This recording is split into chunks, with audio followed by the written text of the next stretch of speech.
Hello everybody and welcome back to the channel. For today's video, I wanted to talk to you about the narcissist and how they control you, how they get dominance over you, and how you can also be taken out when you refuse them. So let's jump in.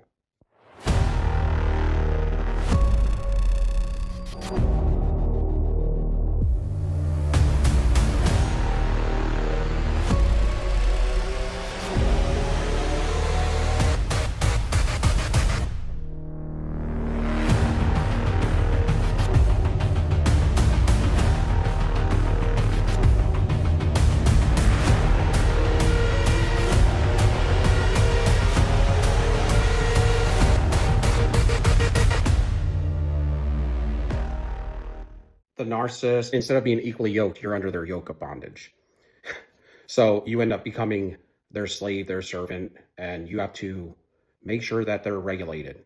You have to regulate all of their emotions because you're their human regulator of their well-being. And you feel like you're taking care of a child, silver spoon rich kid that never learned anything. Parents made all their decisions for them, almost as if some of them may look like they've never worked a day in their life, but there's a lot of hardworking narcissists at work.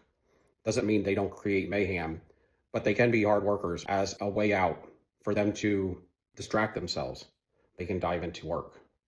And they may work a lot of overtime in regards to that as well. We all know they have bad character and characteristics, but sometimes they can be pretty good at work and then be extremely toxic at home only.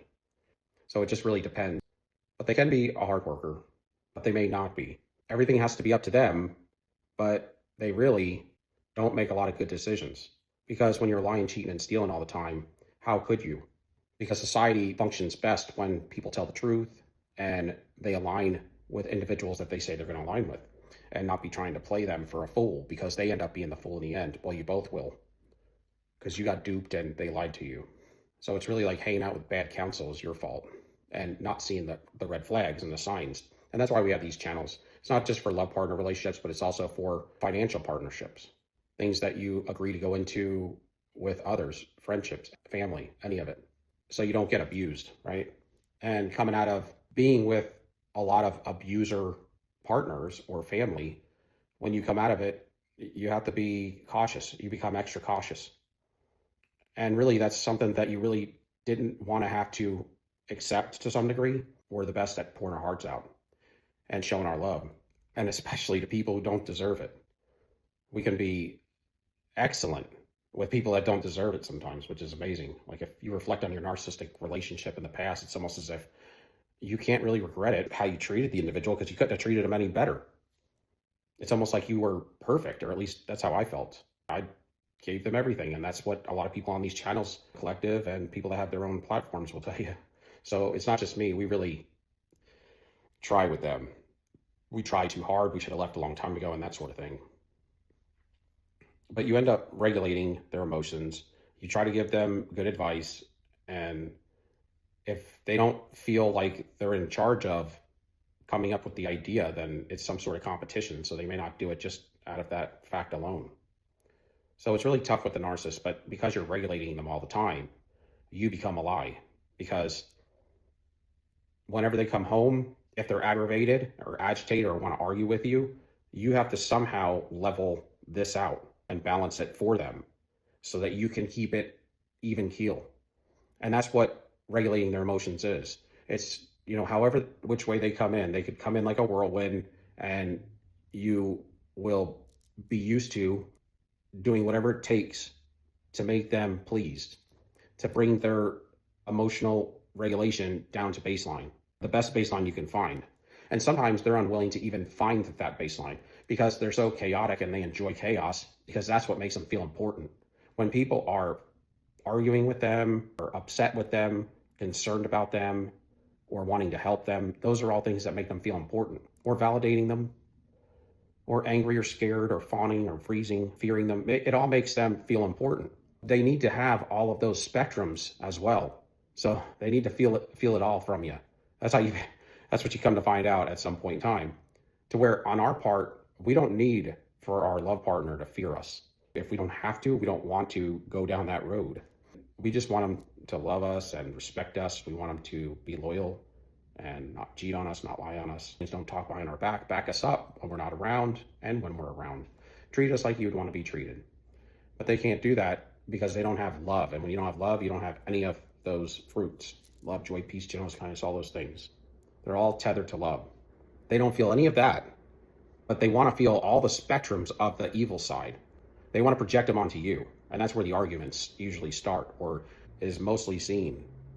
It's when they start arguments claiming that you're greedy, you're envious, you're jealous, you're cheating, you're lying, you're manipulating, you're in a bad mood. All of the things that they are, they'll blame you for them, and then you're going to start to argue back. If you're the primary source supply, you're going to be in, at some point, constant devalue mode, because it starts out with love bomb phase and then devalue discard.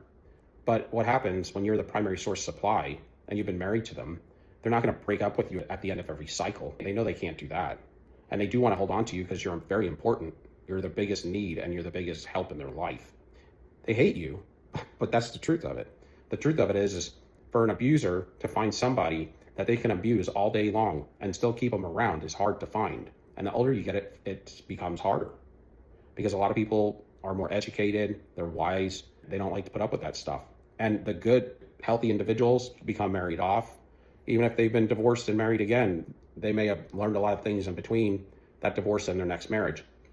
So they're not going to be willing to put up with that a lot. So as these narcissists and you get older, if they have you under their yoke of bondage, they're going to really try to keep you.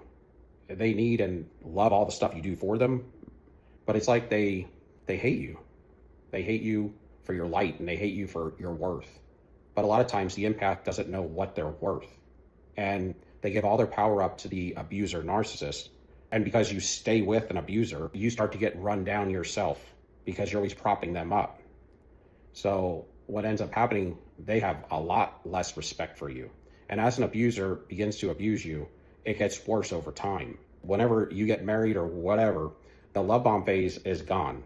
It's gone for good.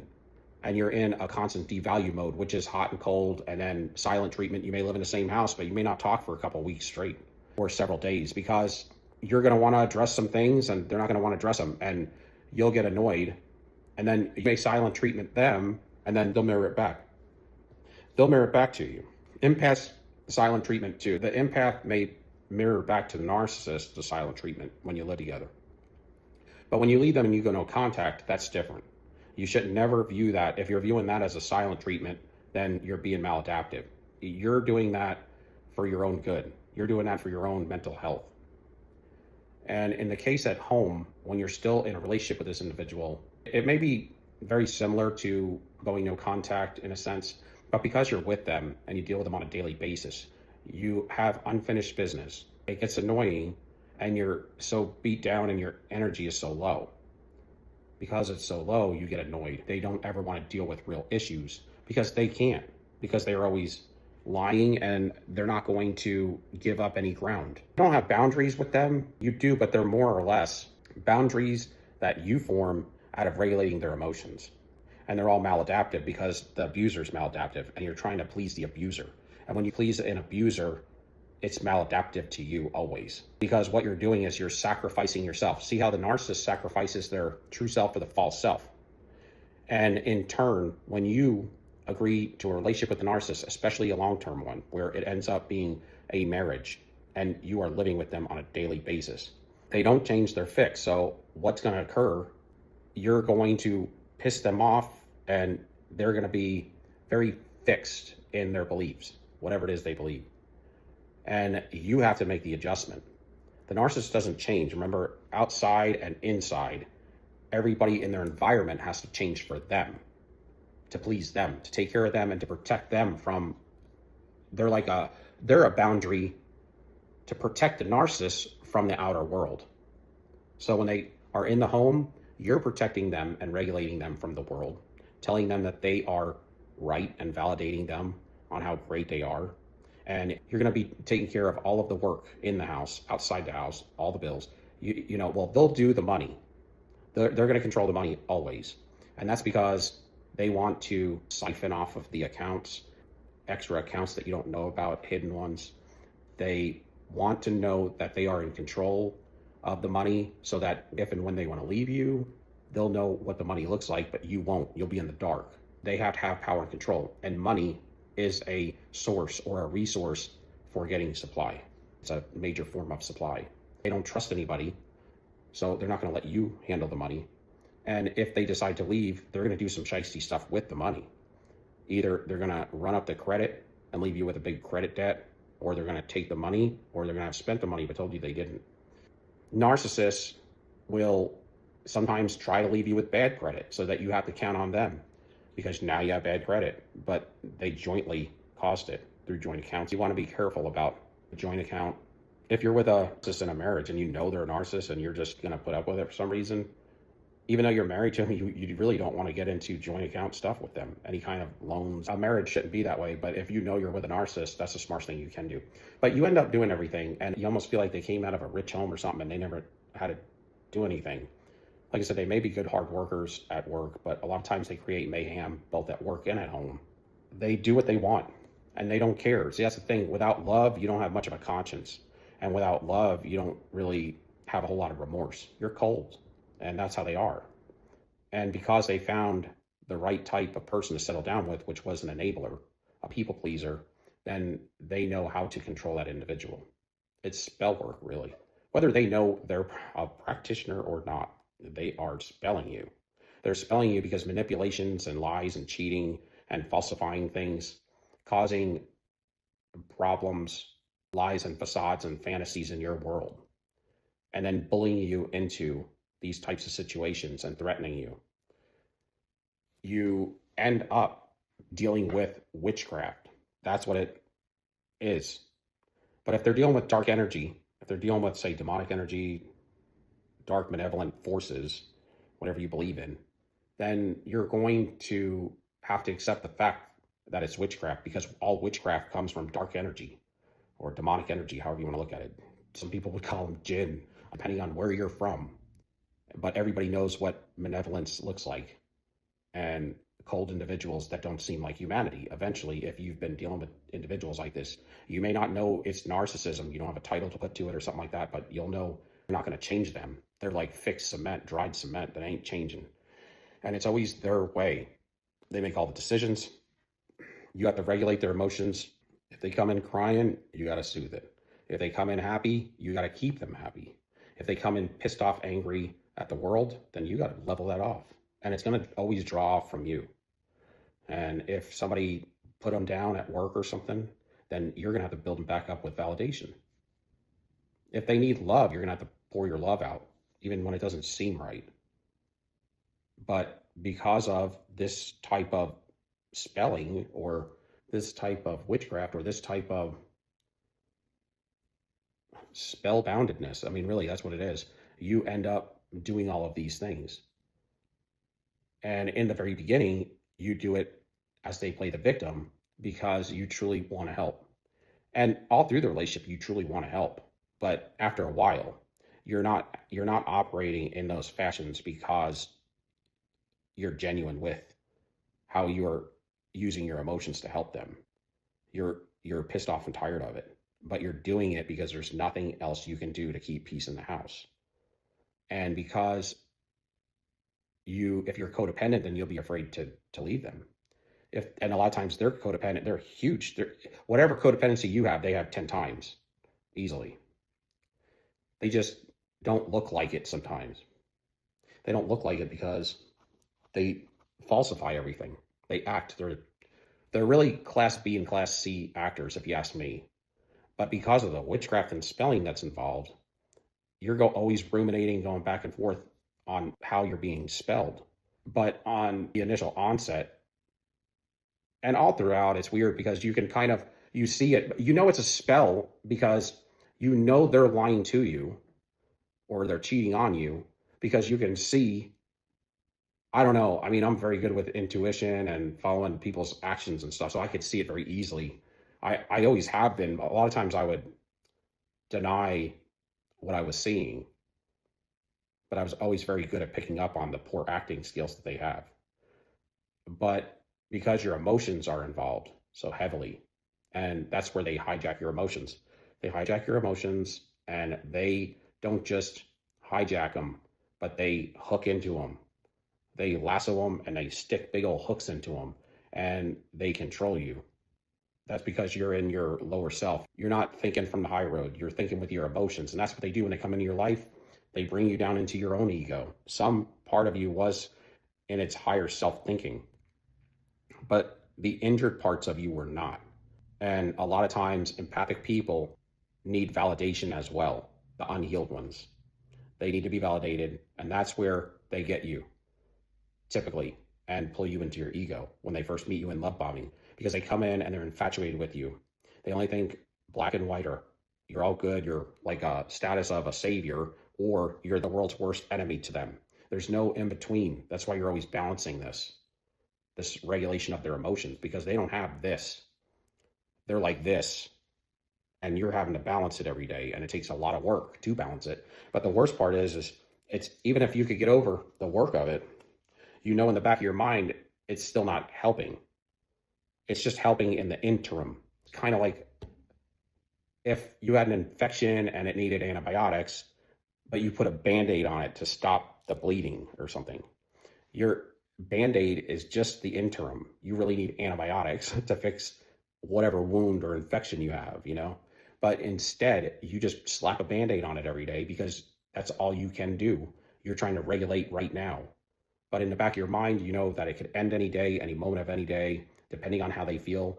And your whole world, your whole life savings, and everything that you own and everything that you've sort of built with them could disappear. And you could be left out in the cold, in the street, in the matter of just a few days. And so that's always a threat. So you never have any peace. And because they're always on the prowl, they're always got a wandering eye. And they're always disrespecting you. So there's a lot of reasons why you don't want to be with them as well. But if you're codependent, and they will put you in a heavy codependency when they meet you, but they pull you into ego during that love bomb phase by the infatuation and the fact that they came in the vulnerable state. And technically speaking, they probably are depressed because they're probably devaluing somebody else, and it was probably getting hectic over there. So they're monkey branching to you. They're over that relationship for now because they already drained that other individual. You don't maybe know this, of course, you don't know this, but this is the case. So when they come to you, they're infatuated with you and they're excited. You're going to save their life. You're going to fix all their problems and you're going to be perfect forever. And that's what they're thinking in their infatuation. You're at a status of an elevated, on a throne God to them that's going to save everything for them. And I know it sounds bad, but that's the case. They idealize. You're their ideal love partner. That's what that means. And if you're their ideal partner, it's not just that you're ideal, you know, it's more like you're their idol partner. And they love bomb you so much, they tell you all these great things. And because they tell you all these great things, you start to get in your prideful state, which is your ego. You're like, yeah, I should have been loved like this. I should have looked at myself better. It's almost like they pump you up, and that's good, but they're doing it to abuse. They're doing it to set you up for the fall. They like to bring you all the way up so they can bash you all the way down, and then they can do the hot and the cold with you. But it starts with a heavy up and then a heavy down. That's where your endorphins and all these hormones start to get really crazy out of whack, because you're getting nailed with a bunch of dopamine and serotonin in the very beginning of the relationship, because it's like up here every day. Like your body can't produce it fast enough. And then when devalue time comes, it's like bam, right down, and you're pretty much out of dopamine and serotonin. You only produce so much, and then it causes depression. So it ends up throwing you from hot to cold, and that's where it really starts to get out of whack. But they pull you down into your prideful seat, your lower self, instead of thinking from this objective and calculated, calm, cool place that's logical. It should be like this: your logic and your heart space, or I could never get quiet time whether I'm in the house or not. But this is how it works. Your logical mind and your heart should be in unison when you are in a relationship. They should both go together. Like your emotions should never be in control, but your logic should. But at the same time, your logic and your heart space should always line up. And that's to say that you're getting the truth from them and they're on your side consistently. And whatever it is, even if you're going through something and it's not good, you still know these line up. And so it's okay. And that's how it should be. But in the narcissist, we always say think from your logic and not your heart, because they hijack your emotions. But they put you down in your ego, and then you get real emotional that way. And then you're disconnected from God. It's like they cut the cords from heaven. And it's hard for you to pray, to read, to do anything really wholesomely good anymore. But that's because they pull you into ego first. That's how they spell you. Then they grab at your emotional field, and then they start to project and guilt trip and, you know, talk bad about you and bring you down into depression. And then you get anxious because you're not in control of your life. It's like depression is when you are thinking too much in the past and you're living in the past, or you're living in a fantasy that's been created for you or you've created. And in anxiety, you're thinking too far in the future, like I know this could end any day. That's something that goes to your head every single day. Or this person's in competition with me, or they can leave me for somebody else. They may cheat on me today. Or, you know, anything is going to get you thinking about the future. Or you may be thinking, I'm not satisfied in this, but you have been conditioned to believe they're the best thing since sliced bread, so you don't want to lose them. That's part of the spelling too. They convince you that they are the hottest thing in the world, and it's almost like it's like some glamour magic where they look all glammed up and put love spells on you or something, because they do. Well, it could be unconscious, but it's being done. I've been with a witch and a true dark witch, and I've been also with narcissists that weren't proclaimed dark witch or anything in witchcraft. And I didn't know or the situation I was in at one time that's what she was. I found out later. But it's all still, you still have the same feelings, which means that it's just like witchcraft. So anxiety generally comes from you don't have sovereign control of who you are. You either are maladaptive enough to where you don't know who you are, you don't know what you want or what you like, so you're similar to the narcissist. You put on your mask a lot too. If you're people pleasing all the time, what do you like, you know? What are things that you need or have to have? Because it's obvious that you got into a relationship that wasn't given it to you, so you must either didn't know or didn't care, or were also in a state of unlove, willing to give up your boundaries for this individual and sacrifice your life for theirs, for them to be happy, or to be subservient to them. They're never happy, and then you're never going to be happy. It's like two bitter grouches walking around all day, and that's it. And faking it when they leave the front door to everybody else, because that's what you have to do. Even the enabler has to do that. So it's just a terrible cycle, and you become just like they do. Or, you know, in a sense, you're looking like them in a lot of ways. You're going to reflect them. That's why it says in the word that you're a mirror image of the people or the company that you keep.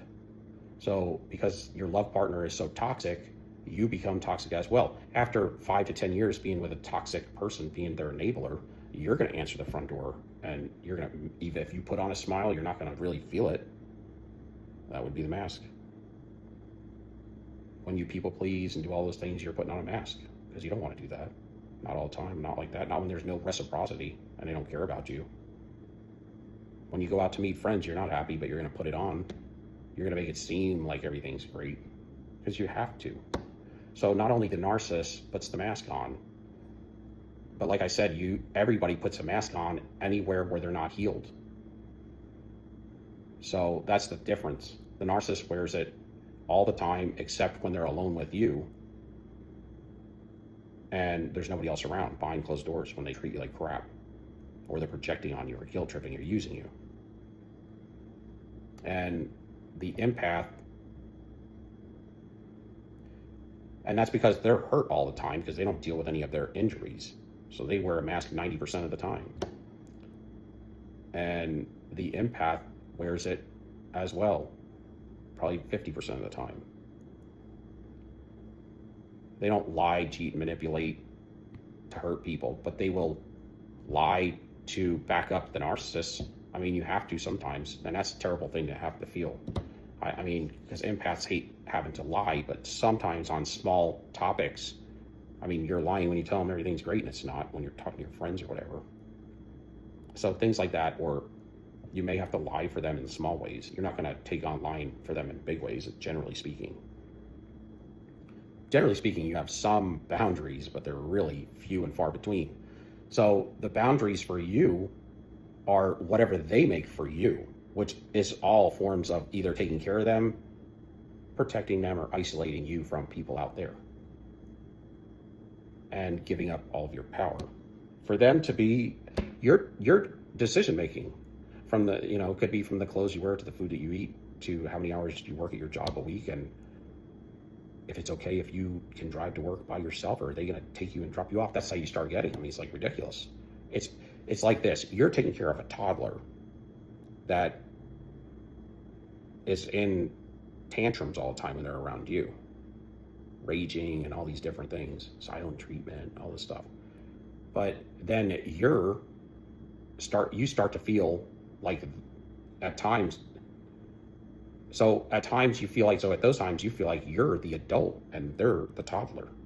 But then there's other times when you're asking them to get validation. You need validation for something and you're just begging for it because you haven't got.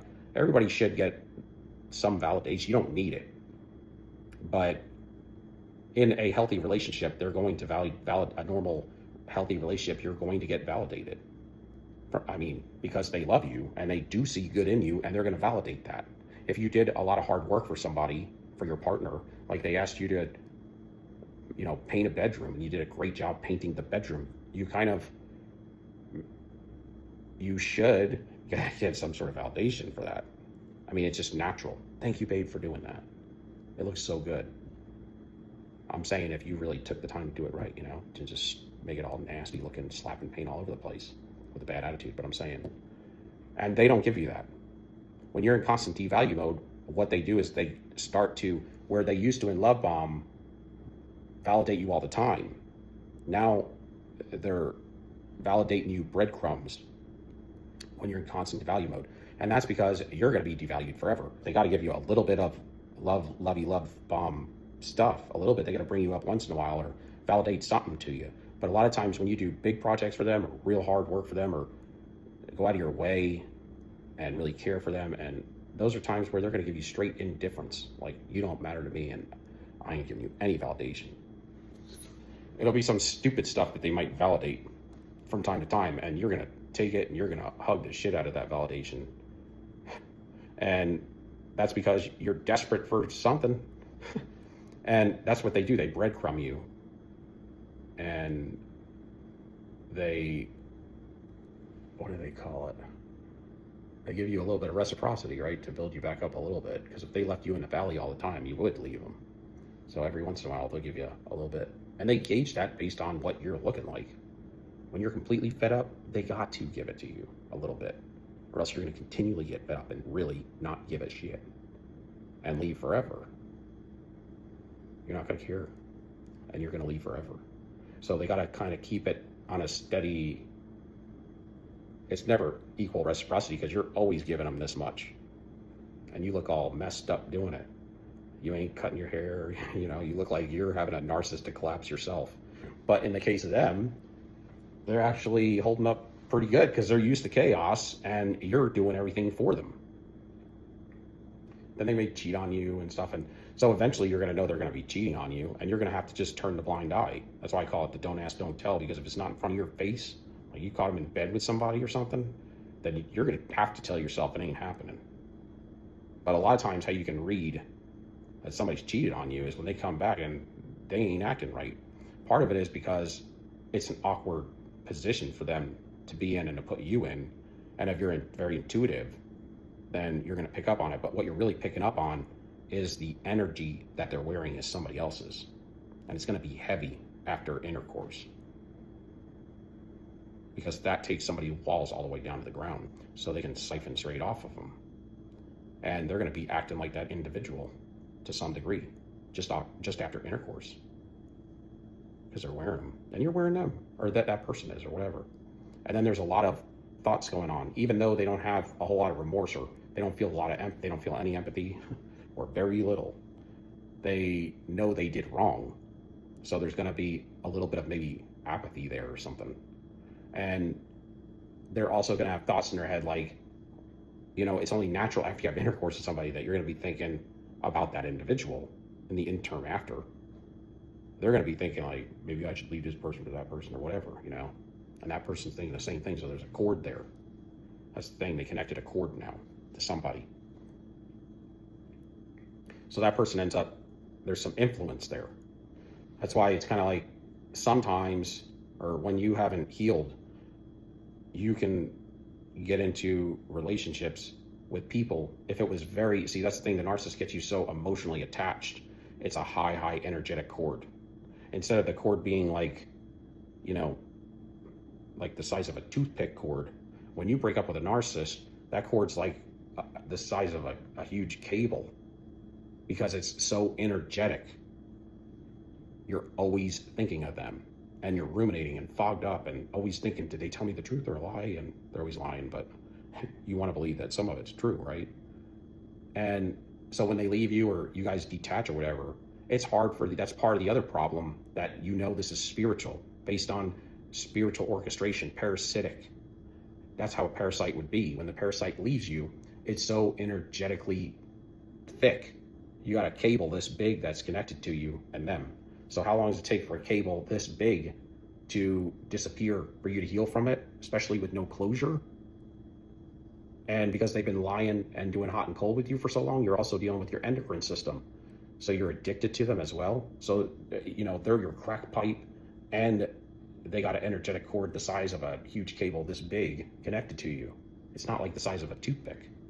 If you're with somebody and they don't show any emotions, and you don't have to fluctuate, then your endocrine system is not going to be involved, because you're going to be level all the time, because they have no emotions, just like whatever, And so you're not going to be addicted to them.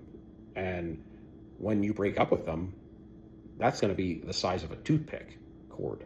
That can be cut, that can be healed up very quickly. But when a narcissist leaves you, you're going to be sitting around waiting for them or calling them within just a couple of weeks to months, because you need a hit. Because that cord needs to be energized. It needs something. The hot and the cold needs to go on again. You need an upper. When they left, you went down. And they were everything. They inflamed everything in your life. You're anxious, you're depressed, you're paranoid, you're shaken. You're looking at yourself in the mirror and you're like, holy crap, look what I look like after. You haven't really looked at yourself like that. But you start to see how bad, what it's turned you into, how crappy you look, because you've been focusing on them for so long and they're not around. And so things start to hit you real heavy, and you're getting a deep, dark depression. And then you start having negative reaping come at you and nailing you, because they're wearing your energy out there. So now that's hitting you, because you have to pay for that, because you agreed in a consent to give your energy to them, for them to burn it off using other people. So now they're out blowing up the world with your energy, because they're cloaked in your energy. Because they're doing that, that's your energy, so you have to pay for that. Meanwhile, you're wearing full on their negative energy, so you have to pay for that too. You have to repent for their sins. So this is kind of how it becomes a major problem when they leave you, and they set you up for you to chase them. So that's why when people think, how does a narcissist keep people? Well, they keep people like that. They plug into them, and then they energetically go like this with them, with the hot and the cold, the hot and the cold, the hot and the cold, and they have you in ego already, so you're already ready to argue, fight, you're ready to be reactive, you're ready to cry, you're ready to people please them. Any moment of the day that they call, you're going to pick up the phone. They ask you to jump, you're going to ask how high you want me to jump, how quick you want me to do it. You want me there at 5 p.m., I'm going to be there at 4:30. That's not natural. But this is what they do, and then you're addicted to them, okay? So they cut you off, but they don't feel love, so they don't feel any of that. They probably feel better than ever, because they look at it like they conquered you, and they feel good about that. They have full power and control over you. They feel good about that. You fear them not coming back. They feel good about that. They know they can call you any moment of the day, and you'll take them right back. They feel good about that. They just jump to a new form of supply, and that new form of supply is doing the same thing you did to them. Plus, they're in another infatuation state, which is it mimics what love feels like. You're high, because that hits up your endorphins as well. So they're high on a love high with some new individual that they're trying to figure out how to take them down, which they love to do. That's their MO. That's what they love to do. I'm going to chisel out a way to conquer your ass. That's how it is. So that's what they're infatuated about more than anything. And that person's giving them nothing but love. And they're ready to kick your butt because they're telling them the new supply that you've been abusing them because they always tell them what they've done to you. So then this person, that's why they say never tell the new supply that they're dating your ex's narcissist, because they already got this new supply pumped up ready to kick your butt, because they're under the impression that you're an abuser, you're a piece of crap. And then you're also wearing their negative energy, so you look like a piece of crap. And then you're annoyed and all of that stuff, all the things that negative energy acts like. When the narcissist is wearing it, now you're wearing it, and they're wearing your energy, so they look like Mother Teresa. And they're getting even more. See, this is why they don't get their reaping. Because when they leave you, they throw all that on you. And you're bitter, angry, pissed off, anxious, depressed, paranoid, in fear. Now, you're going to get negative reaping for all that. That's what happens when you operate and you're wearing that kind of energy. Bad things, more bad comes to you. So that's why it's also a spiritual thing, because now you're going to get, everything's going to break. You're going to have money fall out of your hands and turn to dust. And you're going to feel like you got to overcompensate, because now you're not just injured like when you met them. You might have been an unhealed empath, but now you're unhealed with inflammation of broken wounds wide open, when they were probably this big when you started with the narcissist. They were maybe almost healed. Well, the narcissist comes in and takes a scalpel and flames them. And so they're walking out there wearing your cloaked energy, so they're not going to get negative karma for that. They're going to get good karma or good reaping. That's how you lose all of your blessings. They took your essence for a time. It wears off. If you leave them alone, it'll have to. And you got to cut the cords and come off the rumination. But they're wearing your positive energy, so they're going to get blessed while you're wearing their negative energy, and you're going to get cursed. And then they're using your positive energy to destroy people, so then you got to get cursed for that. Okay? Now, if they're a witchcraft practitioner, if they're a witchcraft practitioner on top of it, then they also are going to know that you're at such a low level. Now they can spell you as well with incantations and spell work, or pay for spell work, and they can really destroy you. And that's where people lose house and home. They lose jobs, they lose everything. They get sick, autoimmunes, or they can get taken out. They can get taken out. Because now you lost all your covering. The problem is, if you're a source of supply and you don't cause, if you're not trying to take their mask off, you just kind of leave them alone, then you're not going to be a threat. So they wouldn't put spell work on you, because they like to keep their pipeline full, and you've been a good supply source. So they want to keep the good supply sources, what they would consider a high value supply source, but you're not high value because you don't love yourself. You're not doing the right things. You're maladaptive to yourself and to the world. But they want to know they can come back, because you're high value fuel to them. So they want to keep those. If you were low hanging fruit, they wouldn't care. So that's the reason why they won't, if they're a practitioner, destroy you. But the first time that you won't take them back down the road, they'll be out to destroy you. And you better get your vibration up and start thinking from a place of logic and start talking to the Lord. Because if you don't, that's when they can. And if you're still down and very depressed, and then you tell them no, you ain't taking them back several times, and you're talking about 2 years goes by or something like that, then you gave them a bunch of narcissist injuries, and at some point they're going to know that it is over, and they will start to spell you and put you out. And that's why you see a lot of people on the news, oh, this good person died young, something happened to them, or they got sick and they never recovered, or somebody did something violent to them. Because when you're that low and you're not loving yourself and you don't have boundaries to care about yourself, you're always chasing this evil person, this demon, this dark energy, trying to get it back, you are uncovered. And if they get pissed off and they decide they want to start getting work done on you, unless you have some sort of God's grace, it's going to put you down. So anyway, that's a little bit about narcissism. I didn't expect to do it on that topic, but that's how it works, y'all. Thank you for watching.